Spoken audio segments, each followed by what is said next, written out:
Kendra, your digital learning facilitator. I wanted to show you some tips that you can use if you are having Smartboard issues.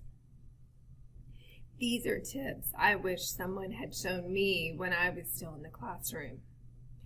So what do you do if you come in to class and your Smartboard is not working? You know it's plugged up correctly. You plugged it up to the computer either with VGA or HDMI, and you have a USB cord from your computer to your breakout box. That USB cord is what allows the touch to happen. So if you're having touch issues, make sure that your USB cord is plugged into your computer and also to your breakout box. So if you've done those things, what can you do next? If you will look at the bottom of your screen, you will see an arrow. Yours may look a little different than mine, but it is a little arrow, or we call it a caret. Go ahead and click on that arrow. It opens up some options for you. What we're looking for is this Smartboard icon. I think it kind of looks like an eyeball. That's usually what I refer to it as. When you find your Smartboard icon, you might have a little circle in the bottom right-hand corner. It may be red, saying that you're not connected to your Smartboard. It may be green, saying you are connected, or it may just look like mine. Let's go ahead and click on this icon. When we click on this Smartboard icon, we have lots of options. We'll talk about these in a minute. But if my Smartboard is not working, what I'm going to do is I am looking for Smart Settings. So when you find Smart Settings, go ahead and click on it. And you're going to go ahead and run the connection wizard. If your Smartboard is not connected, down here, instead of a green check, it's a red check, and it says can't find your Smartboard or something like that, something close to that. If that's the case, go ahead and run that connection wizard. So it's looking for your Smartboard, and it may say it cannot find your Smartboard. If it says my Smartboard is not listed, then go ahead and choose next.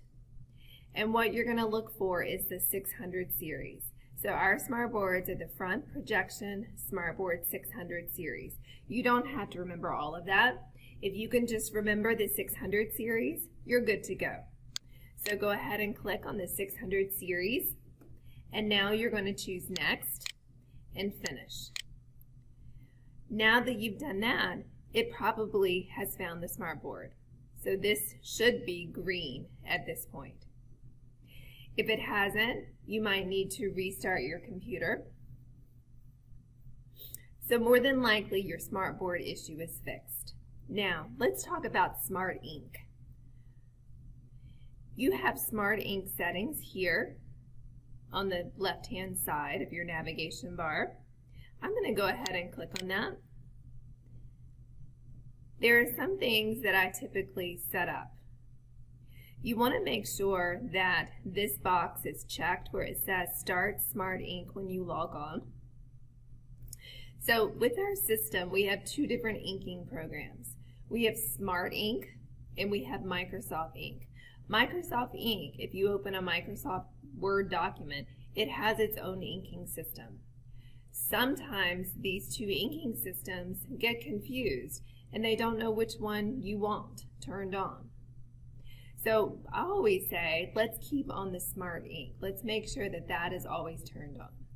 So you want to make sure that this is checked here, Start Smart Ink when you log on. Always uncheck this, Erase Ink after it's converted to text. So make sure that your screen looks like mine. Next, we want to go to Microsoft Office Settings. This is where we're going to make sure that our Smart Ink is turned on. So right now it looks like Microsoft Ink is turned on and Smart Ink is not.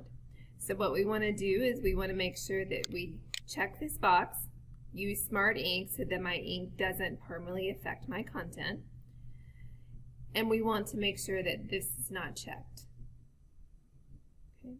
we want to make sure that we enable Smart PowerPoint plugin and we show the Smarting toolbar for PowerPoint in presentation mode. So once your screen looks like mine, go ahead and choose Apply and OK. So now we're back to this screen. If you notice, you have several other options. You can orient or align the Smart product from here. You can even go into hardware settings, and this is where you can change your orientation from 4 points to 9 points to 12 points to 20 points.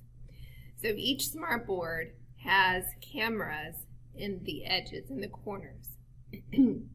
Make sure that you have nothing attached to your Smartboard, no poster, no tape, nothing is touching your Smartboard.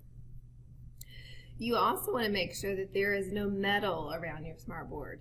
Move things away from your Smartboard because all of these can affect the cameras. Those cameras are shooting like little lasers. I like to think of them as spy lasers that you have to crawl through. Those cameras are shooting lasers across the Smartboard looking for touch. If you have other things besides your finger or the pen touching the Smartboard, like a poster hung up, it's going to mess up your writing and also mess up your alignment and also mess up your touch. To align your Smartboard, I would recommend that you go with 9 points or 12 points. It's going to make things more accurate as far as touch and inking. So change it to 9 or 12 points, and then make sure you hit Apply and OK. So there's one other thing that I want to show you today. If you went down to this caret here, and your Smartboard icon is not showing up, what do you do? How do you get it there? So what we're going to do is we're going to go to our Windows icon, and we're going to type in Smart System, and this is what we're looking for, Smart Systems menu. If your Smartboard icon is not showing up, all you need to do is click this. Once you click it, you go down here, your icon will be showing up, and then you can troubleshoot anything that you need. So those are my quick tips for fixing your own Smartboard. If you have Smartboard issues, you've done all of these things and it's still not working, you're welcome to email me, and you can also bolt it. Sometimes a bolt can get there faster than I can since I serve 9 schools, but I think these tips will help you.